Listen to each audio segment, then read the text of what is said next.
Sorry this video is going up a bit late. I just woke up and it's 2:50. So, yeah, my bad. And that's why I have crazy hair as well, because I just woke up. But anyway, let's get into it. And it's kind of hard for me to upload vlogs at like 3 p.m. exactly, because you can't do scheduled uploads on your phone. So anyway, I wanted to talk a bit more about the map size regarding Fallout 4 because I gave in and I watched the video. I was reassured by everybody that it didn't have spoilers because I didn't want any spoilers, obviously. So I watched the video, and the video is a guy. I believe he's on Xbox, and he's walking from one corner of the map to the other corner of the map. And he's walking. And he only walks and he sprints only when he's in danger. So I was watching the video looking for any editing tricks, any times where maybe he could cut the footage to when he's pulling up the Pip-Boy, like looking at the map. So I was looking for any cuts where he's looking at the map, and then maybe he would cut to him being, instead of when he would normally be like here, and then he would like cut to when he was here looking at the map. There's no cuts, guys. There's no cuts at all. It's just continuous footage. As somebody who makes videos and does a lot of cuts in their videos, I would probably see, I was looking for all the tricks, obviously it's the same animation when you're going to look at your map, so, it's the same animation every time. So what he could do is like cut off on one frame as he's pulling up the map, and then cut to like the frame after, but when he's looking at the map, like 20 or 30 minutes later. And so it would look like he's pulling it up and he's looking at the map, and it's, he's way further than he really is. There's none of that, though. There's no, every single time he puts down the map, he's in the same area that, he's in like the same place, like the same surroundings and stuff like that, that he was when he put up the map. So it is legit. Like, I watched it 2 times, I think. And it is legit. It's all legit. The only times he ever runs is when there's danger. Everything else is walking, and it took him 11 minutes to get from one corner of the map to the other corner of the map. So, what does that mean? Well, I had somebody link me a video of all the times that Todd Howard has lied about stuff, and I'll put that link in the description if you want to go watch that YouTube video. It's actually really funny, but it's like quotes from Todd Howard that he's said that have been just like total lies. Like he's like, Skyrim will have infinite quests, and that's not true. And then he's like, another one of his quotes was like, Fallout 3 will have over 200 endings, and that's definitely not true. There's like 2, maybe 3. So, it's not above Todd Howard, our Lord and Savior. It's not above him to lie, obviously. I mean, I'm not saying that he lied, okay? Here's what I'm choosing to believe, is that, sure, it only takes 11 minutes to walk from one corner of the map to the other corner of the map. So, in that aspect, Skyrim, and even Fallout 3 and Fallout New Vegas, are obviously bigger worlds in that aspect. But what I'm choosing to believe is that the locations, like the areas that you can go inside of, and then there's, a quick loading screen as you go inside the locations. I'm choosing to believe that that's where most of the content is going to be. I'm choosing to believe, like, in some caves in Skyrim, or Fallout New Vegas is a better example. In Fallout New Vegas, some of the caves, you would just go in, there's some coyotes there and some dead bodies. You'd kill the coyotes, and then you'd search the dead bodies, and that's an entire cave. I'm really believing that in Fallout 4, most of the areas and most of the content is going to be a lot bigger.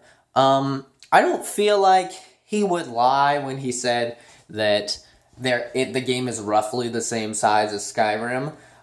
It's very apparent that the map is not roughly the same size as Skyrim because, as I said in the last video, it takes about 2 hours to go from one corner in Skyrim to the other corner. Now, sure, there is a mountain, there's mountains and stuff like that you have to go around.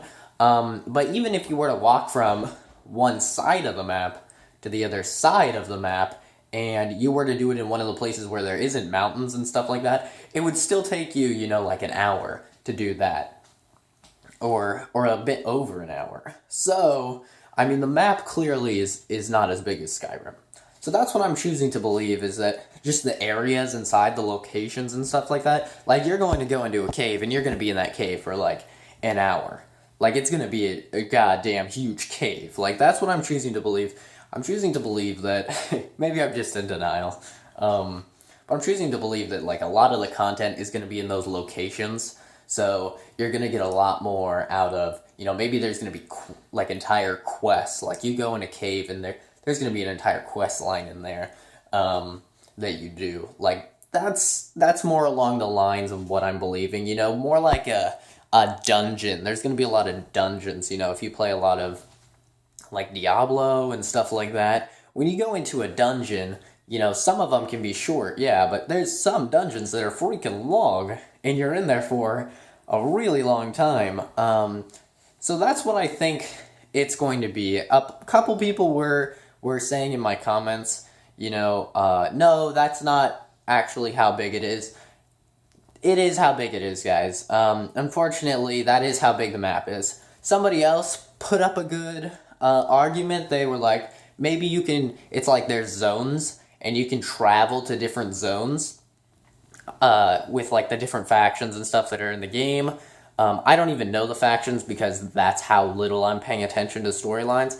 That's not going to be the case either. I really doubt that's going to be the case. Most likely what's going to be the case is in one of the DLC packs, or all of the DLC packs that we get, that's going to add more to the map and more to explore.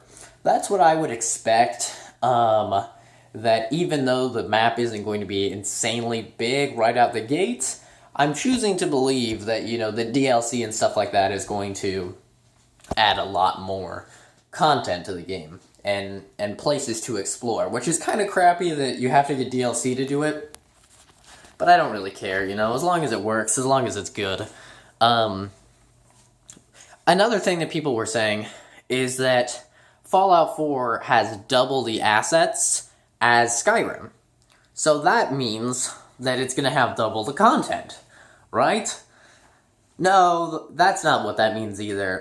Double the assets, all that means is, like, the props. So, the things that are all over the floor, like toy cars and magnifying glasses and all that, like, miscellaneous stuff, those are assets. And so all that means is that there's double the amount of assets, there's double the amount of items in the world than there was in Skyrim.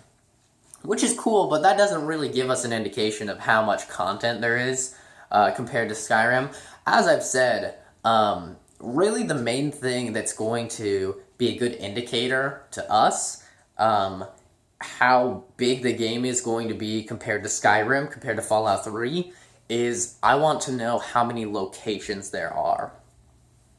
If the amount of locations is, like the same as Skyrim, because when you're playing Skyrim, okay, and I'm using Skyrim as an example just because it is a lot more recent than Fallout 3, and also because it's very big.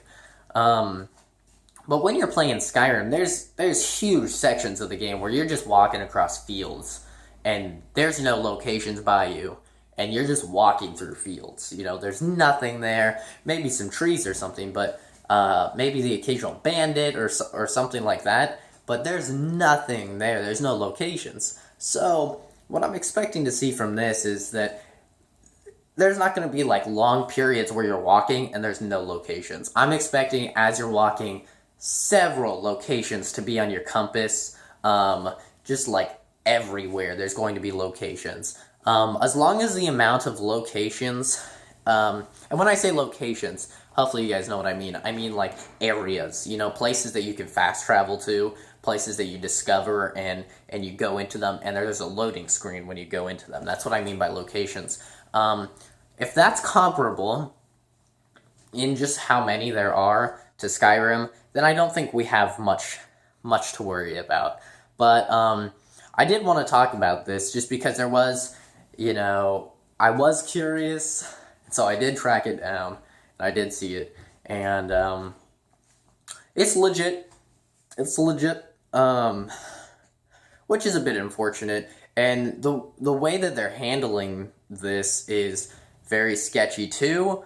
If you post anything about, how small the map is or anything like that on their forums, then they just delete your post, which is a bit sketchy. It's a weird way to handle it. When people were, posting about the graphics and stuff like that, and they were voicing their disconcern with the graphics, Bethesda went ahead and they posted, high-res pictures of the graphics and explained the graphics. So it is weird that they're just, deleting it, all the comments regarding the map size. It's also weird that the embargoes for reviews, are, the day that the game comes out. In case you guys don't know, embargoes and rules and why I'm not posting Fallout 4 footage, an embargo is a legal term, which means, for movies and games, that's a date that the developer or the maker of the game or the movie sets, where if you post anything before that embargo date, it's illegal. It's illegal to post it, which is why I haven't been posting Fallout 4 leaked stuff, because it's illegal, and you don't have authorization to do that. And so you have to wait until that embargo lifts to post reviews and gameplay and stuff like that. So their embargo is the day that the game releases, which is always sketchy because you see it sometimes in the gaming industry. It is kind of becoming a thing in the gaming industry. But in the movie industry, you see it a ton. You see it where, with the latest Fantastic Four movie, this is a great example, is they actually had pretty good trailers for the movie. And so, there was a lot of people who were like, okay, maybe this movie's going to be good. A lot of people thought maybe this movie will be good. And once the movie was finished, it wasn't out yet, but it was finished, the Fox, the head of the movie studio, pushed the embargo date for reviews to come out. Usually, reviews come out a couple days before the movie comes out, so people can be well-informed consumers and decide by the reviews and stuff like that if they want to see it. Well, Fox pushed the embargo to the day that the movie was released because they knew that the movie was bad, and they didn't want reviewers saying that the movie was bad because they wanted to try and get as much money as possible and as many tickets sold. So that's something that happens a lot in the movie industry when a movie company just knows, yeah, this movie isn't good. We need to push this back so people don't know. And so it does always concern me because I am a huge movie fan and I hear about that stuff all the time in movies. It does concern me when somebody does that regarding games. Now with games, it can be a thing where they're just avoiding spoilers. They don't want anybody to know any spoilers. But usually in reviews, there aren't any spoilers anyway, which is why it is a bit concerning that they're pushing back all of the reviews until the day that it comes out. But, as I've said before, I'm sure the game will be good. I'm just doubting if it will be great or perfect. In the description below, I'll leave that link to that hilarious video with all of Todd Howard's lies and stuff like that he said in the past. It's really funny. We all love Todd Howard, obviously. He makes fantastic games, but it's good to make fun of him every now and then. So thanks for watching, guys. Have a great day, and I'll see you later. Bye!